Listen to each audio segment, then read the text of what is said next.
Welcome inside another episode of IMHO. I'm Kelcey saying warm inside. That's Whitaker saying somewhat warm outside. Yeah, it's more like I am so cold today. Well, looking at you, I'm in my big comfy blanket. You are wrapped up in some winter gear. You look cold. It got me thinking, Lang, let's talk about just the coldest players in the NBA right now. Who you got? Well, if you're going coldest players currently, you got to start with Trae Young, a.k.a. the Ice Trae. Did his own shoes, I think, with the Ice Trae theme.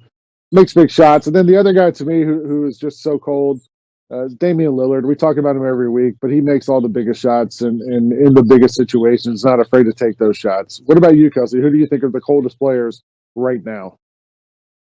I went with Damian Lillard as well. A stat came out just this week that since entering the league in 2012, he leads the entire league every year in clutch points. I think it was his 33rd career go-ahead bucket just this week in that final minute against the Mavs. And I mean, we've seen how many times has he come and been like, Dame time? And it's just, he has that kind of like clutch, cold player mentality. But I do not think that he is the coldest player in NBA history. So if we move back to players that maybe aren't in the league anymore, who's the coldest player of all time? The first one that came to mind was Allen Iverson's old backcourt mate, Eric Snow. But I think if you're going to go for style of play, somebody who came to mind for me was Larry Bird. You remember the 1988 three-point contest, walked into the locker room beforehand and turned to all the players and said, which one of you blanks is coming in second?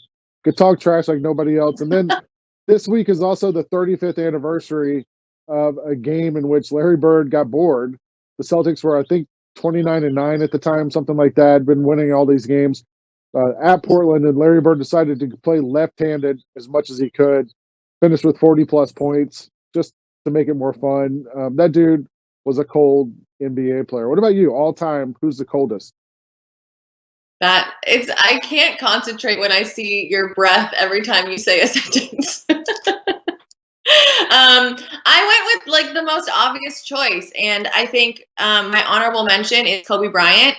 He had 7 buzzer beaters in the 2009 season alone. I didn't realize that until I started looking it up this morning.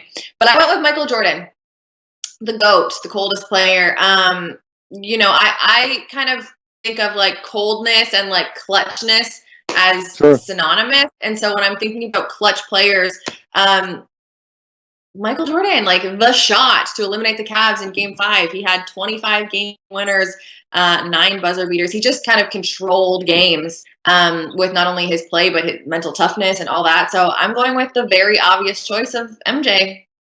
You can never go wrong with Michael Jordan. That's it. And I think if we're going to have a vote for the coldest reporter right now, it does go to Lang Whitaker. So let's get him back inside. It's been another episode. Thanks, guys. So Lang, go get some chocolate or something. We'll see you guys all next week.